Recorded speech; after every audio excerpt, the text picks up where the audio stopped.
And welcome back again, ladies and gentlemen, to another exciting episode of the Lost Podcast of Titan, a father and Jones. Father. Well, that's my father over there. He's laughing his ass off because I garble. And I'm the son. And we go through sci-fi journeys through the...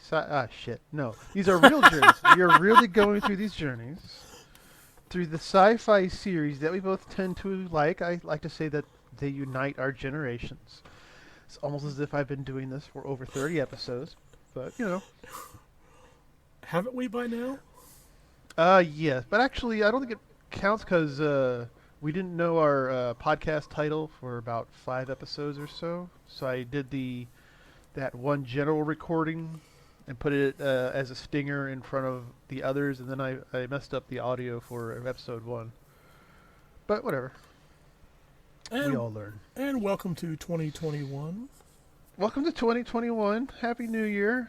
I hope you all ate your black-eyed peas and swept the front door, or... What, you don't like black-eyed peas? No. Wait, you don't... Why do you not like black-eyed peas? I'm not much of a pea eater to begin with. But they're delicious. Oh, fine. You can have mine. I'll put them in an envelope and mail them to you. Your mother never cooks black-eyed peas either. I haven't seen a black-eyed pea in years, and frankly, I'm not unhappy. I could have been a black-eyed pea eating fool all of my life.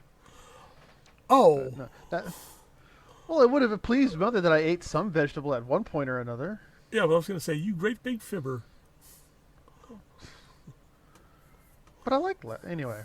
Okay, back to the sci-fi podcast, ladies and gentlemen. Really? Some people might have a difference of opinion.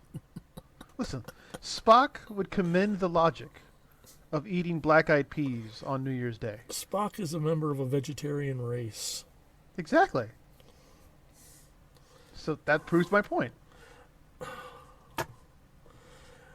Anyway. Speaking of Spock, he's going to get his ass slapped by a plastic wrapper in this episode. We're watching Star Trek, the original series, Operation Annihilate, which I haven't seen in many years, but I remember liking quite a bit for reasons I don't quite remember, because the premise and some of the scenes I do remember are very, very silly. As compared to other episodes. Well, I mean, it's not like they have a caveman hammering on the space shuttle with a giant rock. That's just silly. But, so go ahead, put us on pause, and go to your favorite physical media streaming service. Just get to that 00 mark while we have us on pause and come back when you're ready. Welcome back, and we'll go ahead and get this show started in 3, 2, 1, play. Da, da, da, da, da. I saw a mobile game where it's a Star Trek mobile game, whatever, but they made they considered that the antenna array on the front of the Enterprise. Yes. They made that the phaser. Just drove me nuts. Yeah, I'm like, what backwoods mobile developer grabbed a license for Star Trek, not even knowing, how the Enterprise works? On top of that, they were proclaiming that the Discovery had been added as a big selling point, and I'm like, they have no idea. Yeah. Lead a horse to water, but can't make him drink.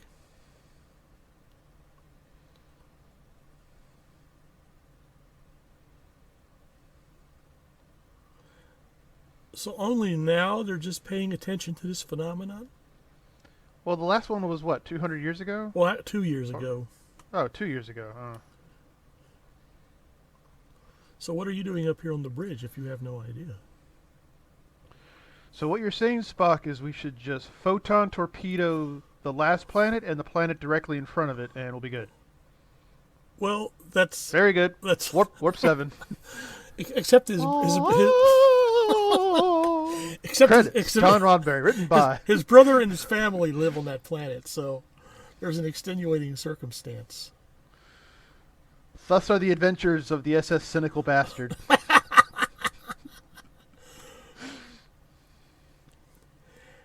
They should really keep you in reserve as a Starfleet captain for missions of extreme uncomfortability, or if that's even a word, but you know what I mean. Oh, we really don't want to do this. Send Captain Wolf and the cynical bastard out. I think the captain knows that, Scotty. Now here, you can actually make out the ship in the lower. Oh yeah, I see it. That's an addition for the remastered version.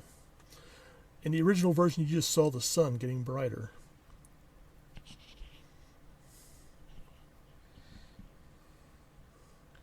$480 isn't that bad. You think so? I'm gonna go into the freezer until this is over.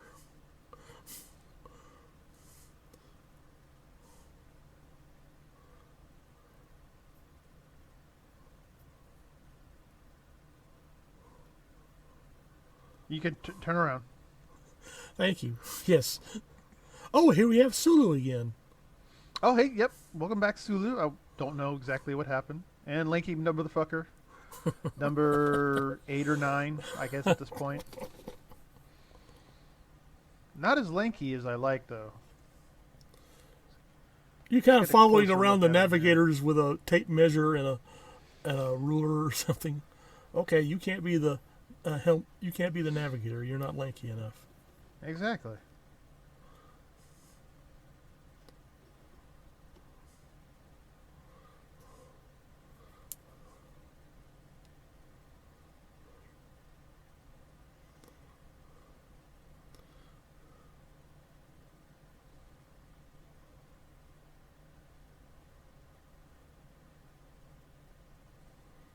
Which is why I'll look very concerned for a few moments before I photon torpedo the living shit out of that planet and then move on to the one in front of it. Ba, ba, ba. The worst of the Star Trek movies. Actually, is Final Frontier the worst Star Trek movie? That in the last two films, Insurrection and Nemesis, I would consider those as don't count. contenders. Those were made for TV movies that somehow got released in a theater.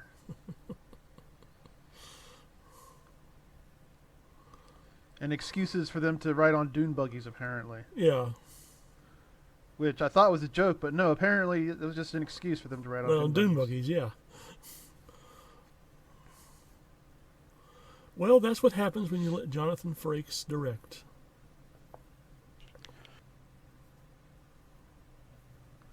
Oh, wait, is that why he got back with Deanna Troi?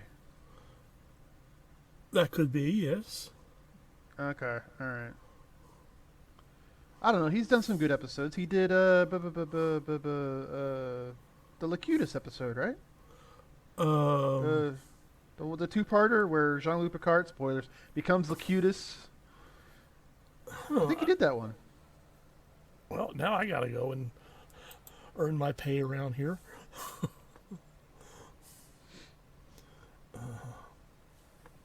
They don't have subspace to just check in? No one on the planet is responding, so Kirk is trying to get hold of his brother's frequency.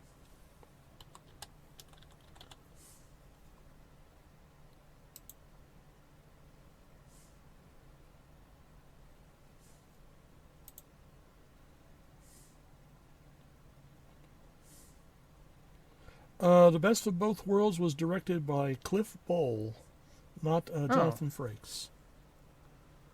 Well, he did one of my favorite Star Trek Next Generation episodes. I just... Dang it. I believe you. He Now I'm curious. He also did the Thunderbirds film, which just about made me want to stab myself in the stomach. I'm sorry. Thunderbirds film really needs to stay where it was. An obscure little show in the SK system.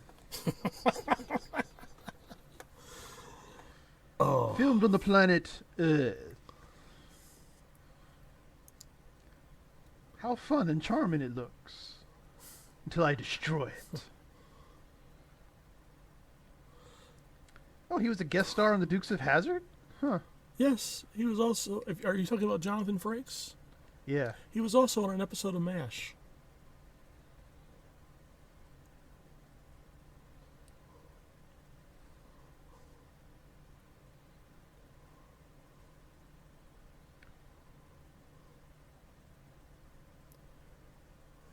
Oh, here we go.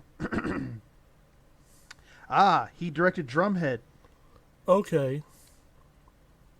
I don't recognize the other titles off the top of my head, but that was the one that I remember. That's the one with Data, which I think is one of the better episodes of the Next Generation. She's dead. Aren't you referring of The Measure of a Man? Oh fuck! What the hell is Drumhead then? That's the one where the Federation judge comes along and accuses someone of the Enterprise of treason, collaboration with the Romulans. Oh, that was also a good one. Okay. But it had yes. Also, goddamn, where has she been? She's the latest yeoman. She can't be yeoman. She's not blonde. Well, like I said earlier, Starfleet regulations require. they've already gone through all the blonde yeomen.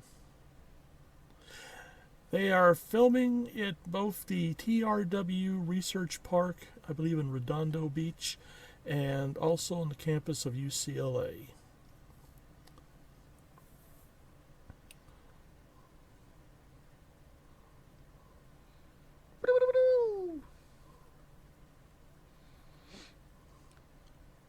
Also, I'm impressed that no Starfleet colony, to my knowledge at this point, has ever had phasers. Like, even the miners, when a creature was, attacking them, H.R. Geiger style, was resorting to lead pipes and shit.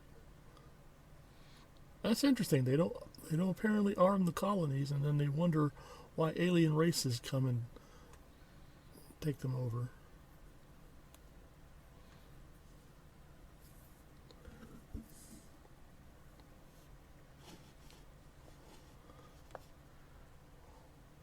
Hark, was that the scream of a woman? Hold on. She doesn't have a phaser. She was the only member of the crew that didn't have a phaser, I thought. She's a yeoman. Oh, she's not a yeoman. She is not blonde.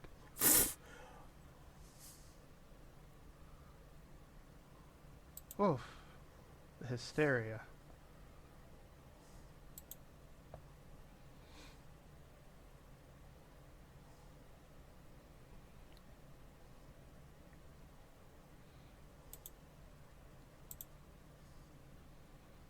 Oh, wait, is the kid actually dead? Oh, my. Hold on. No, just,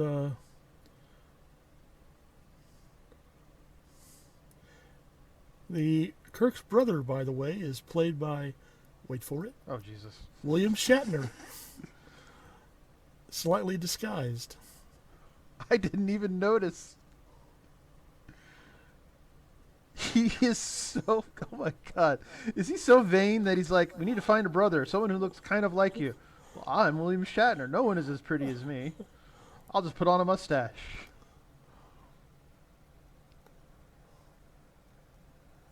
This isn't Leave It to Beaver. I want to say he looks like he walked off a Disney film. Yeah. One of those from the early 60s. I'm willing to bet he probably was in a Disney film. He has that look at him. Like, gee golly, mister. Maybe needed more freckles. It's Disney. They would have tattooed it on the kid. The one who's raising a raccoon or something in his basement. Or a raccoon that could talk.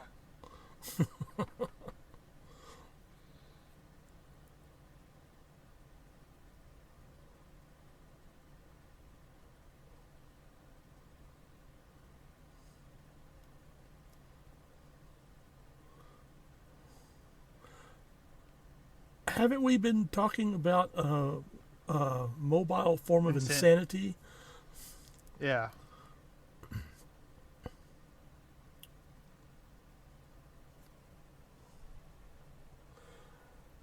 Aurelian, the woman who's Kirk's sister-in-law, is played by Joan Swift, whose other It would have major been funny if you were like, it's played by William Shatner in a disguise.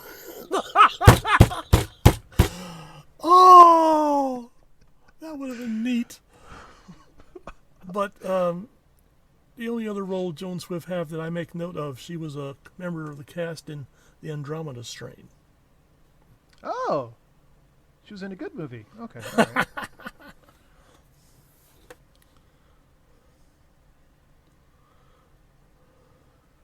5 years of acting school, ladies and gentlemen.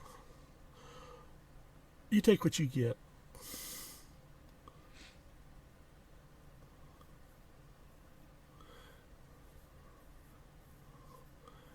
Yeah, he's deader than dog do, honey. So how you doing? Yeah, we haven't seen each other in quite a while. How are things going?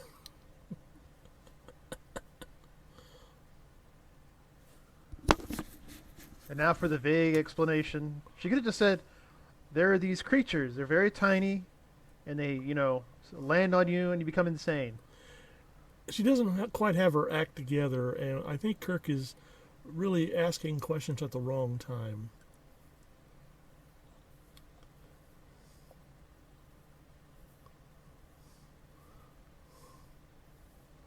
They called it disco.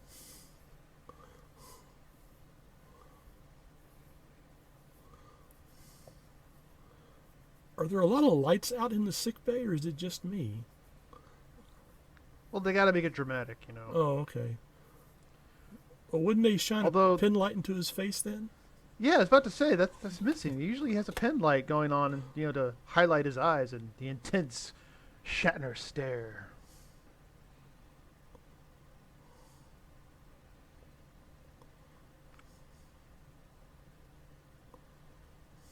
Just sedate her, please. Thank you.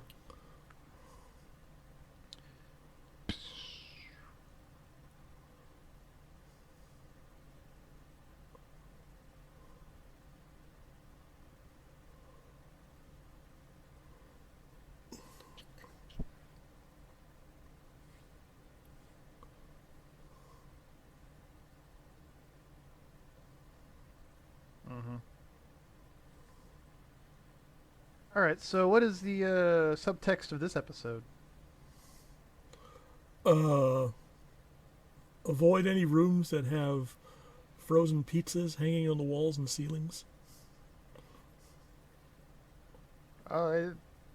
Jesus, yes. Oh no. She's dead, Jim. Do it. Go ahead, someone say it Do so it. that we can confirm what we've seen.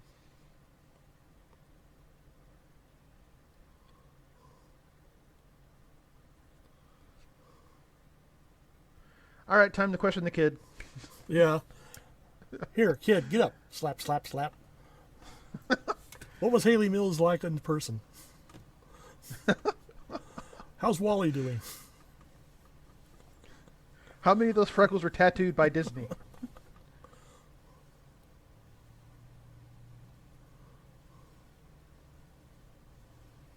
Well, yes, okay, I do appreciate the sentiment, I really do.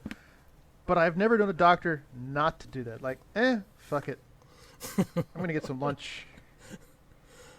I obviously can't do anything, so, what am I wasting my time here for? And there's a 2-for-1 deal at Hardee's. I mean, come on. Yeah. Why is Scotty down there? Good question. Although okay, all right.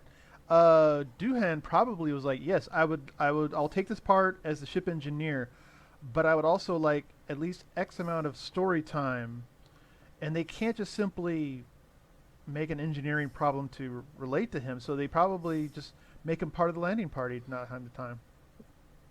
You mean for once the dilithium crystals aren't deteriorating, or they're not spiraling down to destruction? Hey, no. Let's be honest.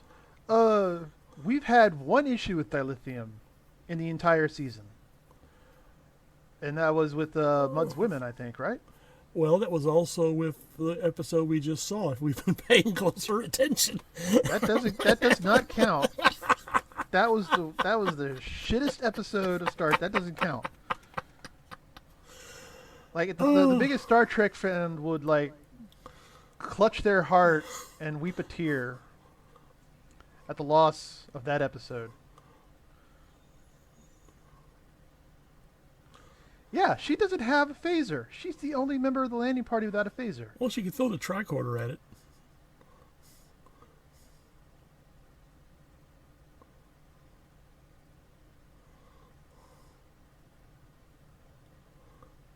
Splot. You're gonna have to clean that up, you know. Top-notch special effects. Yeah, The world's best string.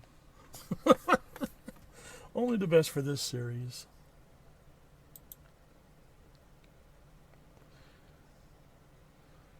But yeah, like dilithium hasn't been that much of an issue for what I remember.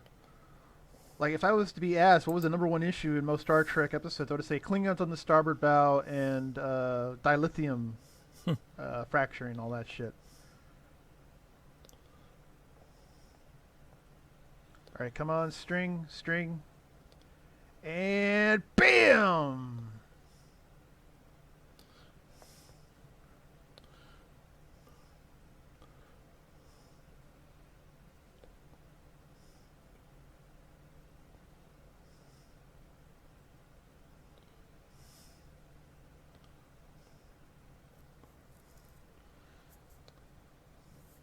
Probably not, and that's just The my guess. pain!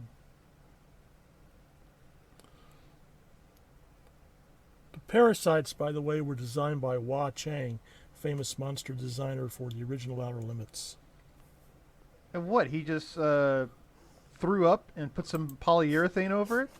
Call it a day? Like what the fuck? I really wouldn't want to know if that was the case. Go, bleh.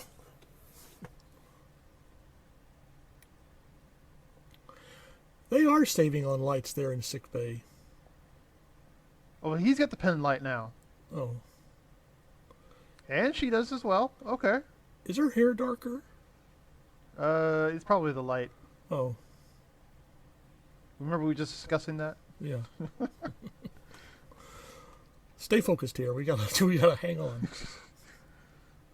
So about those Klingon ninjas we were talking about last episode. That's right. Uh,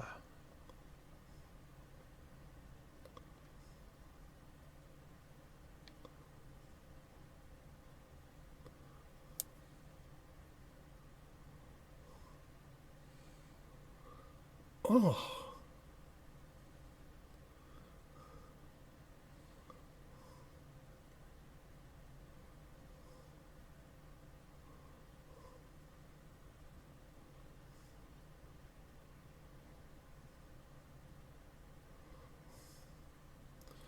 well, you just might as well pick up your paycheck and go home.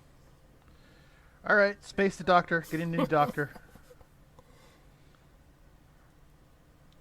Thus are the adventures of Captain Cynical Bastard.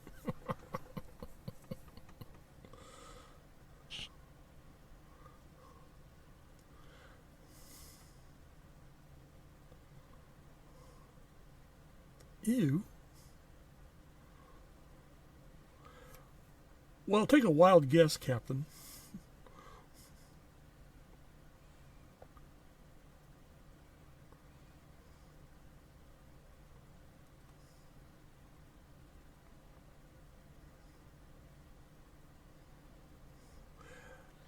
It would have been interesting if the parasites had arrived in a giant spaceship and it had a giant fossilized pilot at the helm. Oh yeah, yeah. Well, I mean, they did arrive on a ship. Well, maybe this was an example of panspermia, like the invasion of the body snatchers. They're just drifting through space, until they found a planet.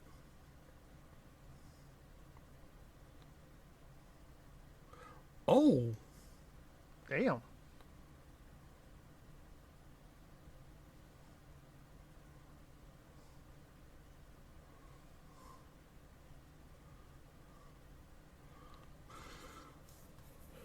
I think it'll be necessary. Da-da.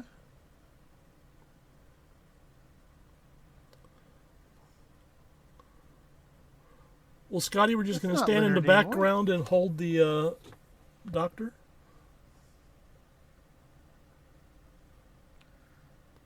A little help down here, Scotty? Like, what? Those are all stunt doubles. What the fuck?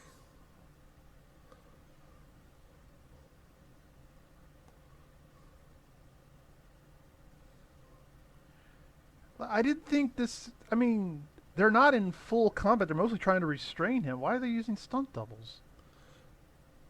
Is it that dangerous? Maybe, or is it some sort of union thing? Maybe that might be a union thing. Thank you. That was probably the logical answer. Or, maybe Nimoy has a real wild swing.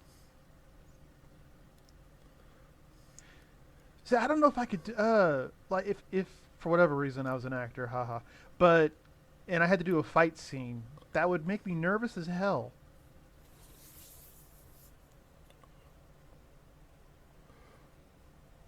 And Kirk suggests maybe we could do more if we turned up the lights in here. Huh.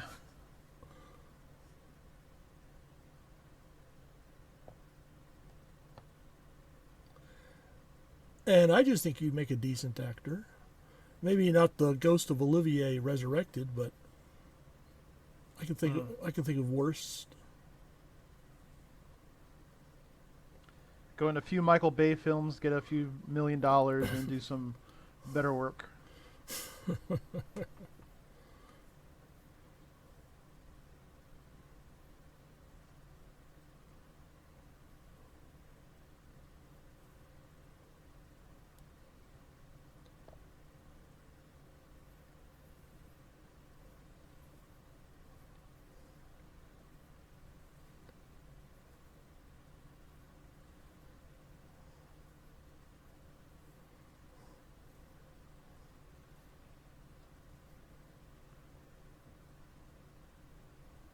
Yeah.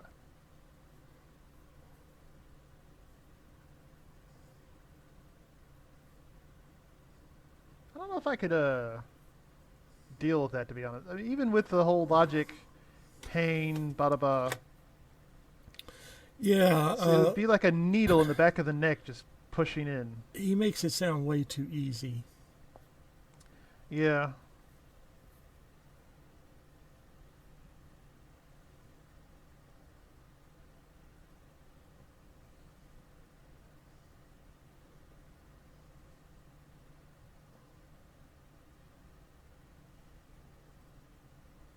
Thank you. Sedated. Why not just simply lock him in the Brig. briefing room? I guess not the brig, the briefing room with that computer terminal.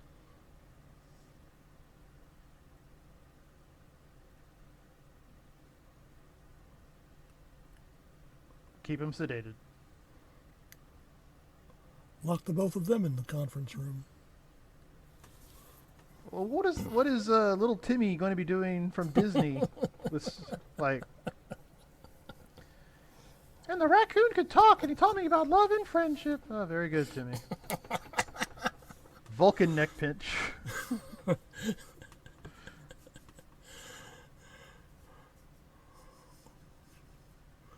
Yeah, go back to town and tell June and Ward they should be nicer to Eddie Haskell. Also, for being having it under control, you certainly do look like you have to take a shit. I mean, you're not selling it, dude. No, really.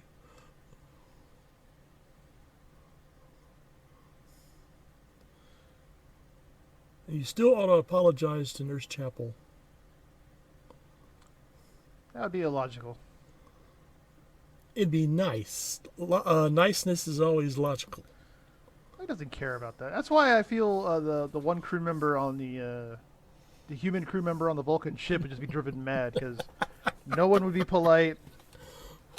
The world's shittiest music. Never winning any chess games. There'd occasionally be some Bach or Mozart. My point stands.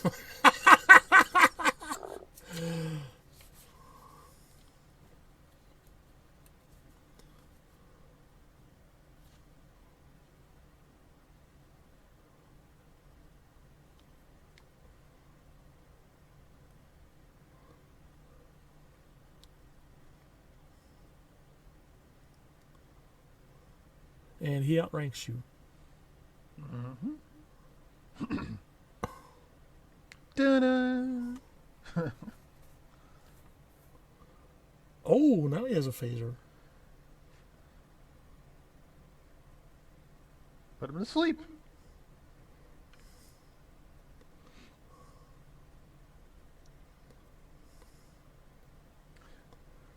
He contacts the bridge. Kirk is like, well, yeah, I did tell Spock he could go down there. What are you doing?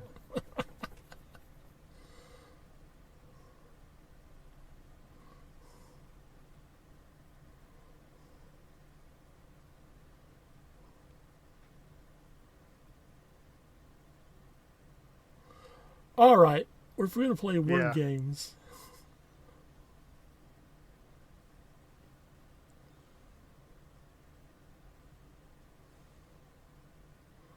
Well, up yours too, Scotty.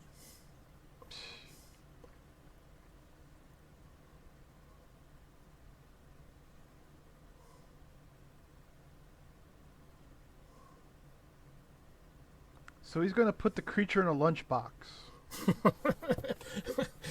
Bring it up for show and tell. Also, can't they just detect them by their scanners and beam one up? Their control might not be that fine, but that's a good point. I mean, by the time they get the next generation, transporter control would be better. Yeah.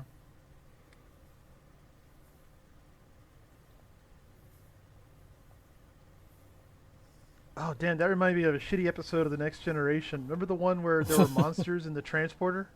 Yes. One of the Lieutenant Barclay episodes. What the fuck were they smoking? Why couldn't we get a writer job on that shit? If that was what they were accepting. Like, holy shit, monsters in the transporter? Alright, okay.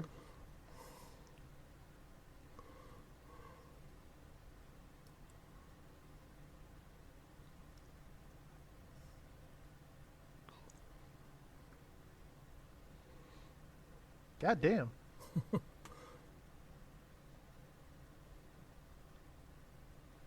He's the only Vulcan for the job.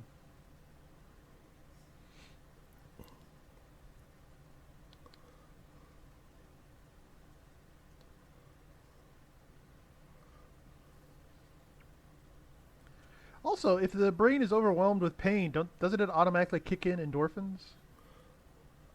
A human brain might, I don't know about the Vulcan equivalent. Why didn't he have his phaser drawn till he knows these people are crazy?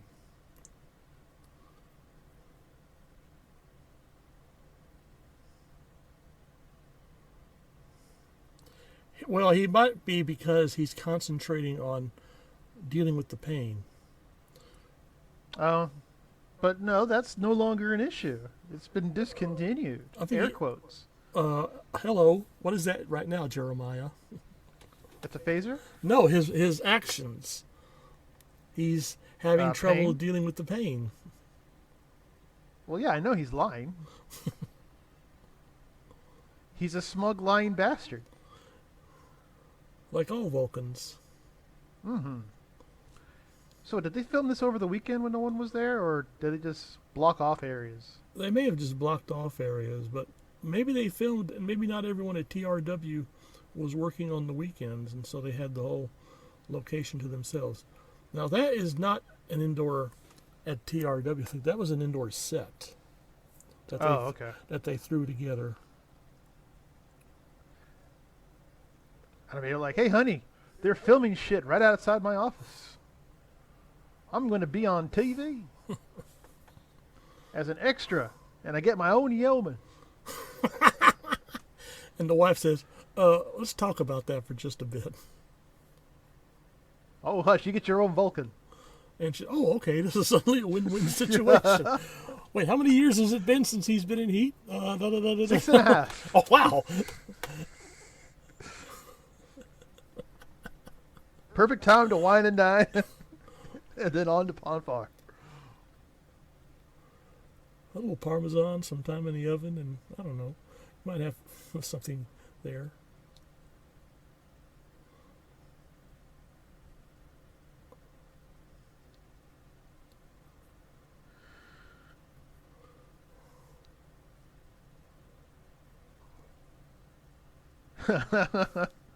I'd be doing the same thing. Notice the cabinet with the blue interior lighting in the background? That was in another episode? Yeah, well, what is it? Um, the one with Khan, Space Seed, the suspended animation chambers. They, Oh, yeah. they decided to keep one.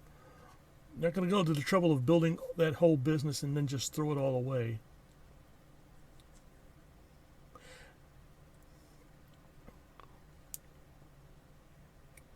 As a matter of fact, Really? It would.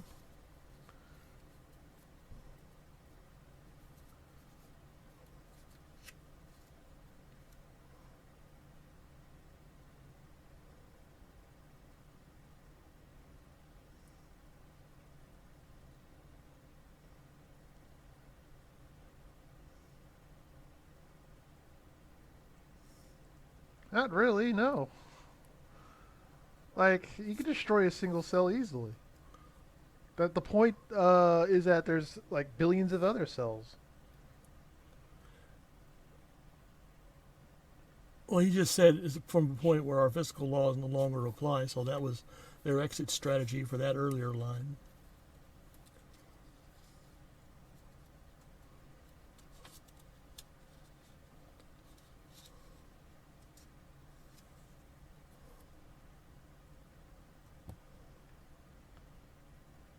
But as a captain, like you would want them to say, what if they can't do all their analysis in an hour? Well, they're up the creek. Just like when Geordie LaForge would tell Picard, it's going to take us 3 hours to do this, and Picard says, you got 10 minutes. And And LaForge goes, no, it'll be 3 hours. Like that was the whole point of what episode? It was the one where Scotty came back, and Scotty was like, "How do you get a reputation of a miracle worker if you don't inflate your numbers and shit?"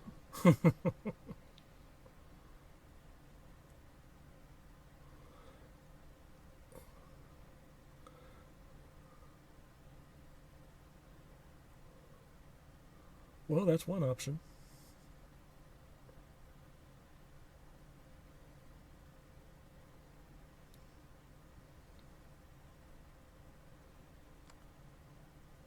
And are we sure? Like that doesn't make sense. Why isn't the better computers in Starfleet? I'm sorry? Well, he's saying that he had the best computers in the galaxy. Why wouldn't that be in Starfleet? Also, what is Nurse Chapel doing? Eavesdropping. That's If so in rude. her position, I would be too.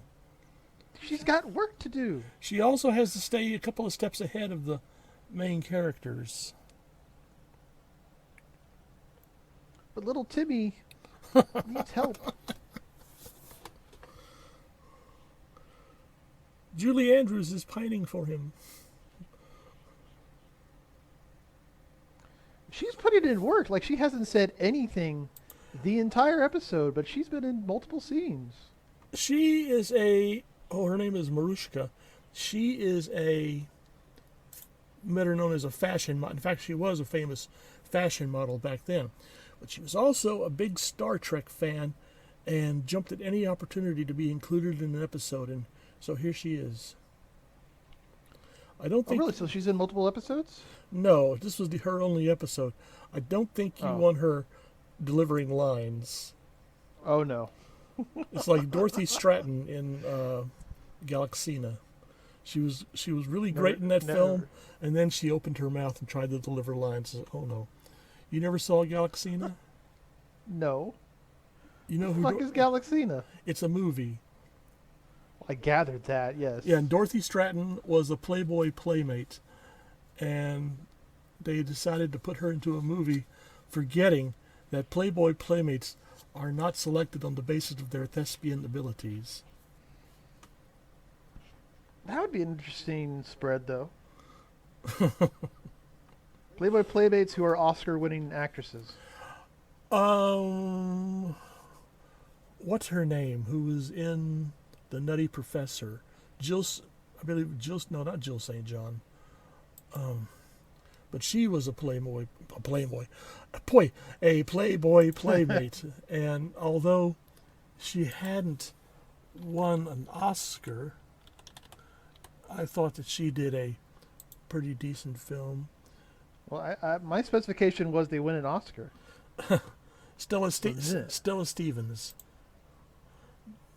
But a lot of for a Playboy playmate turned actor, she had an extensive film career.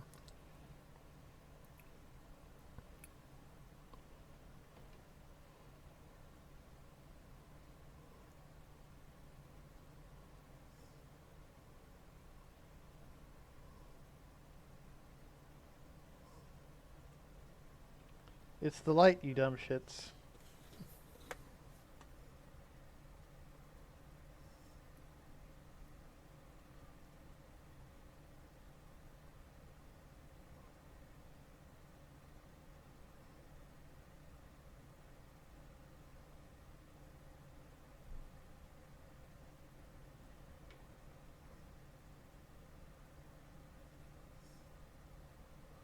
Well, then, wouldn't they be taking a rather large risk in getting to a planet that's close to a sun? Yeah, really.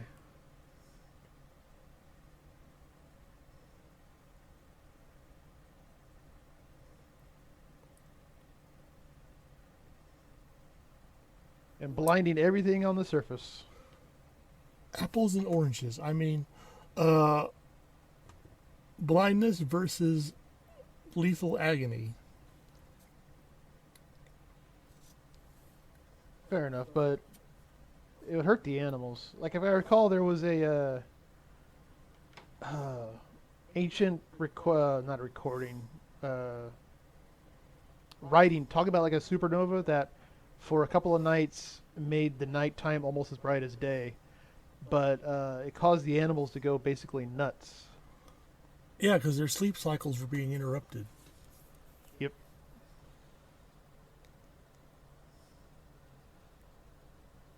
Wait, why are we what? Because there's going to be a big bright light inside that sealed chamber in just a moment.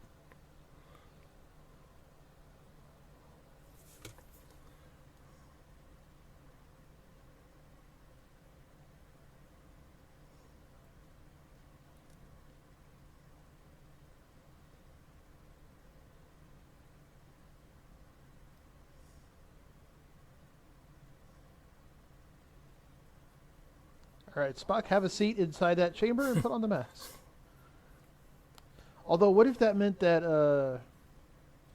the pieces of the tentacles or whatever wrapped around the ocular nerve survived? Oh. So it would work, but you have to be blind. That's the trade-off.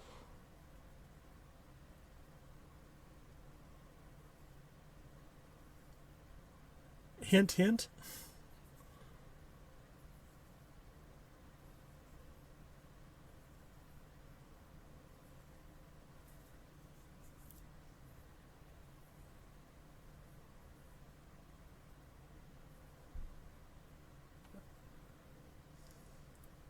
I volunteer. I suggest it's your nephew. While I watch the instruments out here.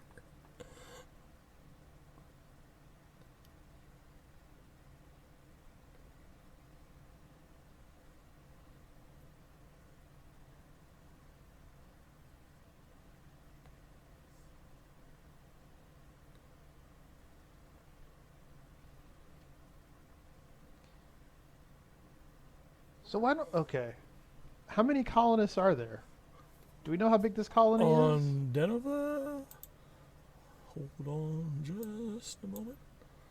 They can just beam them up one at a time. Here, put on these goggles. Zap.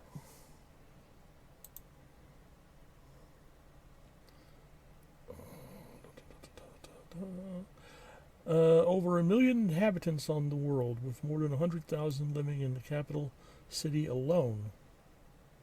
Oh, never mind. Just a thought.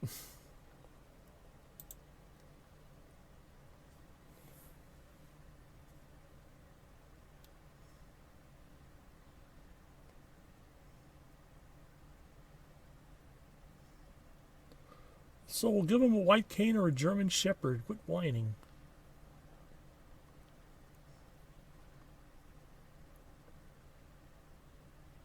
If I recall correctly, it also isn't the intensity of the light, but the UV. So this is pointless. Yeah, Well, not pointless. we'll be arriving at that piece of dialogue a little later on. Spoilers. Yeah.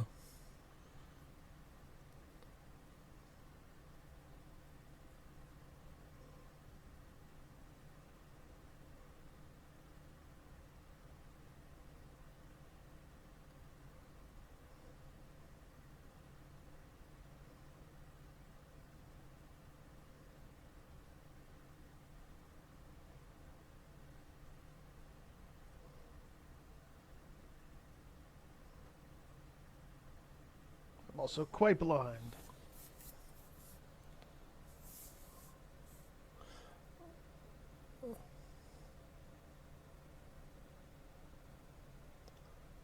They couldn't give him a, well, I guess they couldn't fashion a visor like they did for LaForge. They haven't yet reached that. Yeah, LaForge was like cutting edge back. Well, back then, not back then. In the future. Yeah.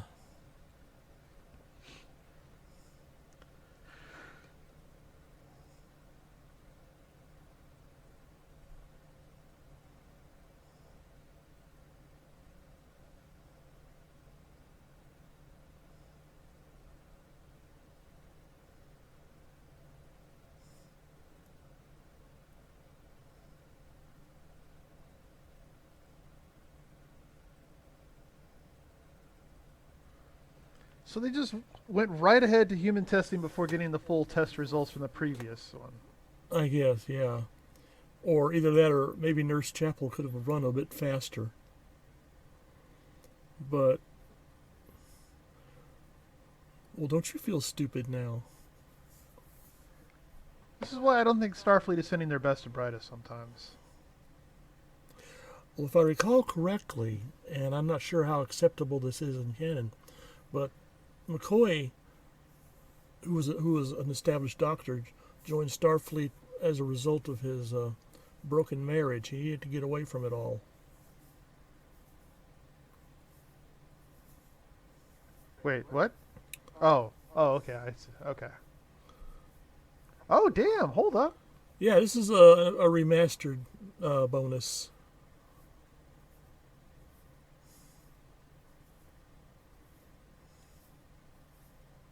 How did they have that many satellites? Jesus Christ. I think they synthesized them.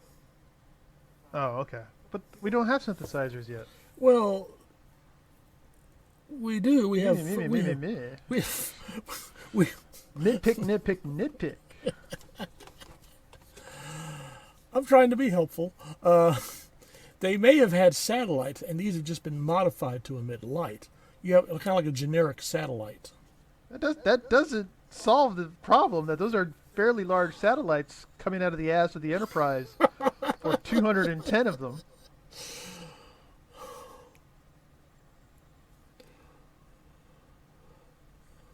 Well, I've been a Star Trek fan longer than you, so I've got to make the attempt. Uh-huh.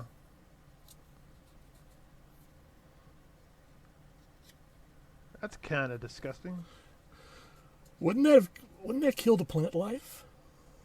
Well, wait. Maybe? Don't know. And we're all Also, stumbling. doesn't ultraviolet light also cause cancer? Good point. Having nice suntans, though. And also, doesn't ultraviolet light still hurt the eyes?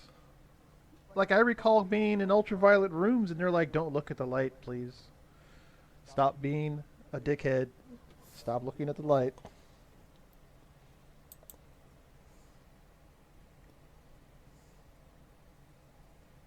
Womp womp.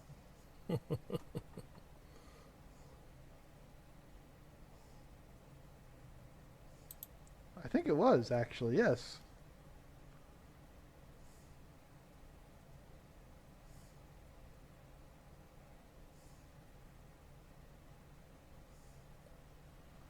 I mean, come on. Yes, it was his fault.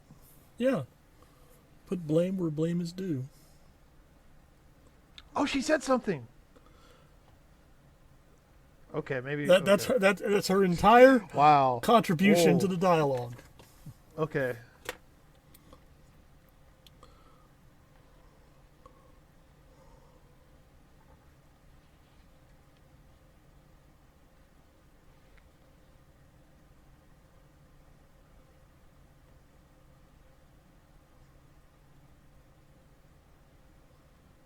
What? And McCoy didn't know. Like Vulcans are not a new race. No, There shouldn't be mysteries like this.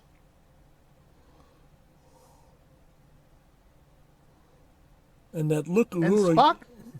Spock knew this. So That's what he basically, said. he was fucking with McCoy. Well, he said that Vulcans take it for granted. Oh.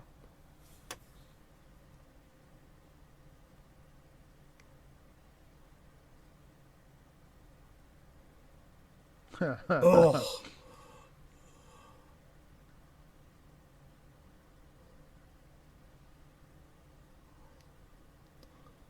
really?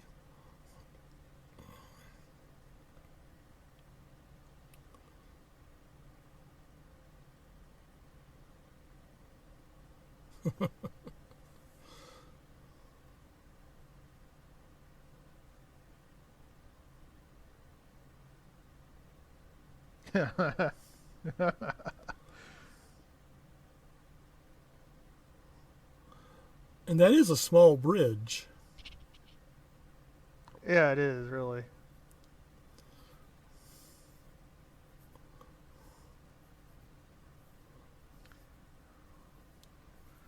Herschel Daughtry. Mm-hmm. All right. Yeah. Oh, I gotta listen to that one more time. 1 second. Where is it? Okay.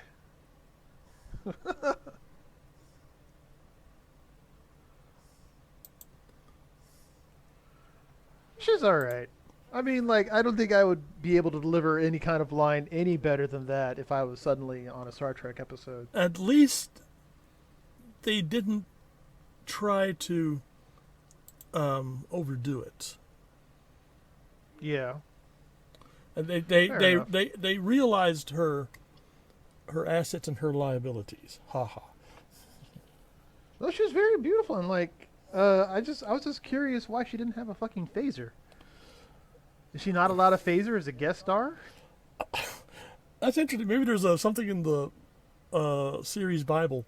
Do not give phasers to guest stars.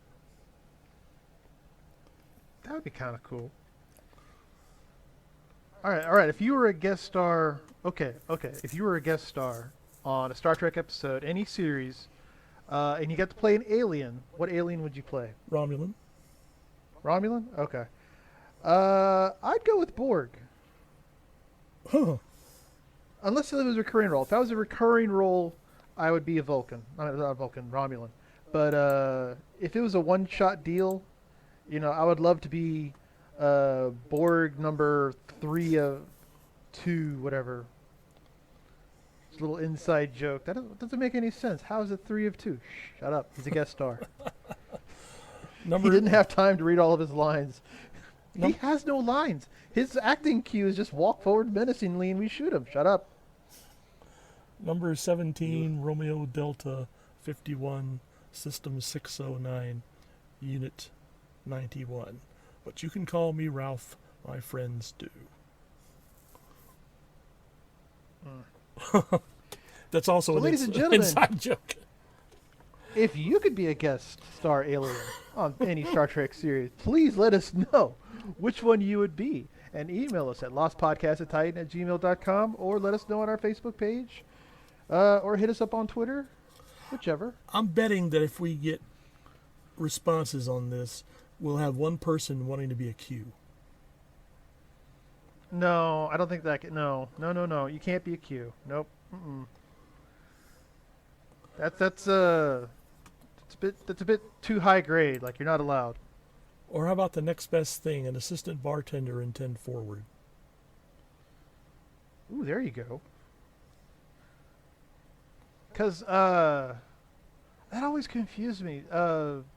10 forward had waiters and waitresses, but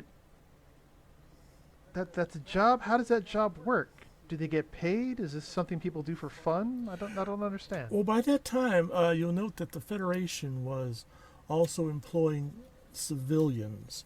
Like, I'm sure the guy they had as the barber wasn't a Starfleet officer.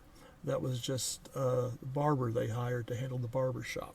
Same with the assistants and stuff at the bar. Same as the teacher who was in charge of the school there on the Enterprise. Yeah, what I'm trying to say is that is that your job? You're on the Enterprise as a waiter and waitress. What if you want another job? What if you want to move up and do something different? Like, the options are anemically sparse. Well, you would wait for an opportunity and then transfer to something like you could work at Deep Space Nine, or For Quark. Oh, that's much better. or make it to a planet and become, you know, like work for Cisco's father at his restaurant or something like that. Again, like, as a wait. No. Why are people waiters and waitresses in the Federation? I think by the time of Star Trek: The Next Generation, waiters and waitresses get better benefits and pay than their equivalents in this time period. You might have people saying, "Oh wow, I get to be, a cashier at a Vulcan Walmart. My future is assured." A Vulcan Walmart.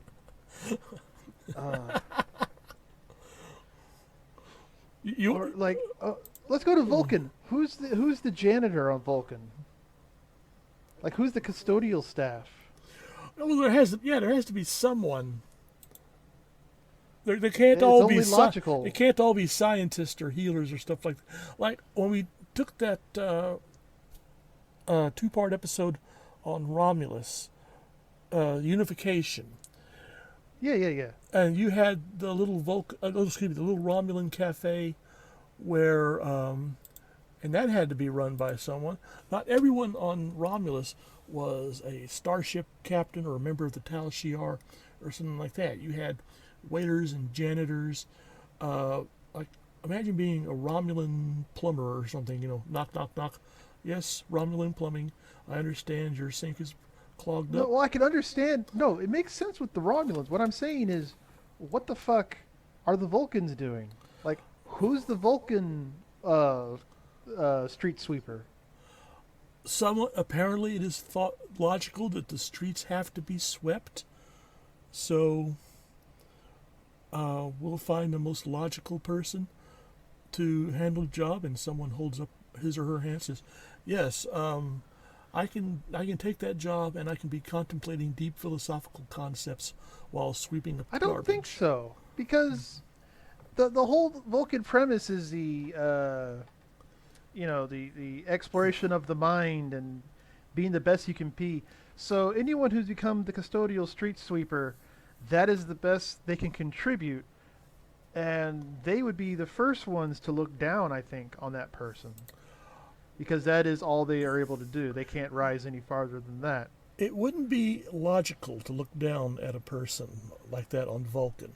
Oh no, they wouldn't. They wouldn't consider it looking down. They would consider it recognizing them as for their place in society, which is of minimal import. Infinite diversity and infinite combinations. That's actually the basis of the Vulcan. I don't think so. I think they would be assholes. They've already demonstrated themselves to be assholes. Like the elves in the Tolkien films.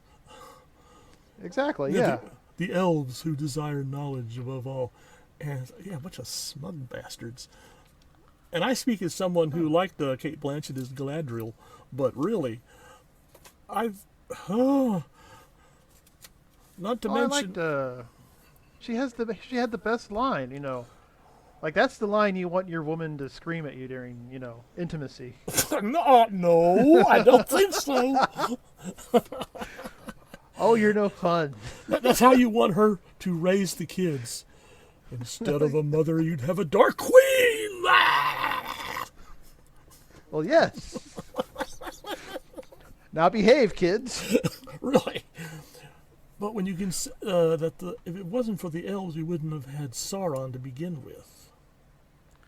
He would have found someone else. He would have used the dwarves or the humans because he was teaching them how to make rings anyway. So Or actually, yeah. no. Actually, the Sauron's ancestor, Melkor, I believe, was taught by no less than an ancestor of what's his name, the guy who was in charge, Elrond.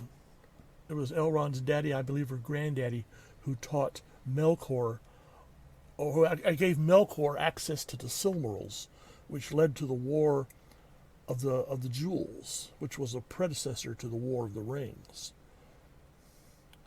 And Melkor used his advantage to later on educate Sauron in how to be omnipotent and all that stuff. So I think that would have since I've learned that by happened reading regardless. the Silmarillion, I've always wanted to, when if I had a chance, I'd give Elrond a kick in the shins whenever I walked past him. It's like we would. Yeah. It's like in the Star Wars films, we wouldn't have had the Empire if it wasn't for Jar Jar Binks. You do realize that now. Well, that's because Jar Jar Binks was a secret Sith Lord.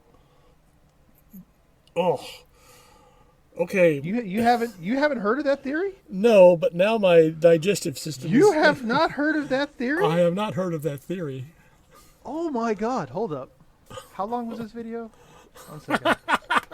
Ladies and gentlemen, that was Operation Annihilate. And next episode will be it's Amok time, Amok time. and So Spock will be in Ponfar. we'll be entering the second season. So applause all around. I'm sure there We should have Sulu. I'm sure there were some naysayers who thought we wouldn't get this far. So I say, ha. But we will catch you next time, and we hope you have a wonderful day. Certainly, y'all behave. Bye-bye.